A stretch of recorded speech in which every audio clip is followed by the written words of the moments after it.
نوجوان دوستوں، بالخصوص میں آپ سے گزارش کرتا ہوں کہ اپنے ایمان کی حفاظت کریں۔ سب سے بڑی دولت جو اللہ نے مجھے اور آپ کو عطا کی ہے وہ دولت ایمان ہے۔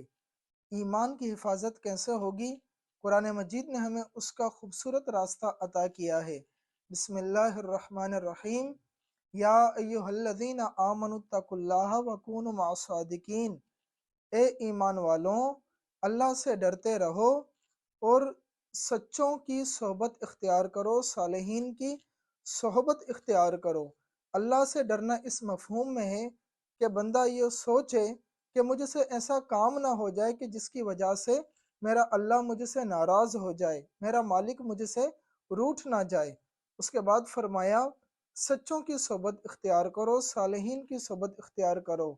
یوسف علیہ السلام کی دعا کا بھی قرآن مجید کے دامن میں ذکر موجود ہے۔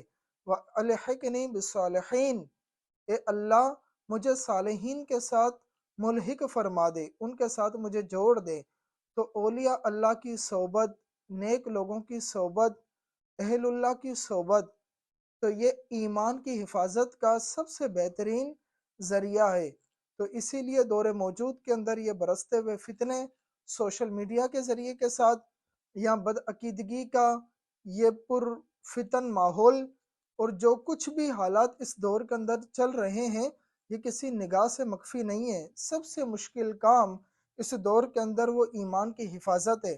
لیکن جب ہم اللہ والوں کی صحبت میں رہتے ہیں، ایسی صحبت کہ جہاں قرآن مجید فرقان حمید کے مفاہیم ہمیں سیکھنے اور سمجھنے کے لیے ملتے ہیں، یا حضور علیہ السلام کی سیرت مبارکہ کے تذکرے ملیں، یا پھر اللہ جل وعلا کے ذکر کا ایک نورانی ماحول ہو، تو یہ نورانی ماحول میری اور آپ کی نیکیوں کے اوپر استقامت کو مضبوط کر دیتا ہے، کہ جس کی وجہ سے ہمارے لیے برائی کرنا مشکل ہو جاتی ہے اور نیکیوں کے اندر رغبت اور آسانی پیدا ہوتی ہے۔ اس لیے میں اور آپ سب سے پہلا دھیان اپنی صحبت پر دیں۔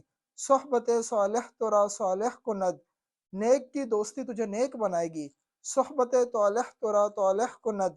بدکار کی صحبت تجھے بدکار بنائے گی۔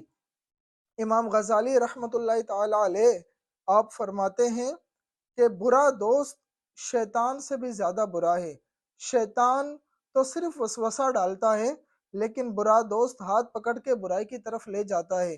اس لیے میں اور آپ اپنے طرز زندگی اور انداز معاشرت کو اس خوبصورت زاویے کے ساتھ گزاریں کہ ہماری صحبت اہل اللہ کے ساتھ ہو، اور اہل روحانیت کے ساتھ جب یہ تعلق مضبوط ہوگا تو یہ ایمان کی حفاظت کا سب سے بہترین ذریعہ ہے۔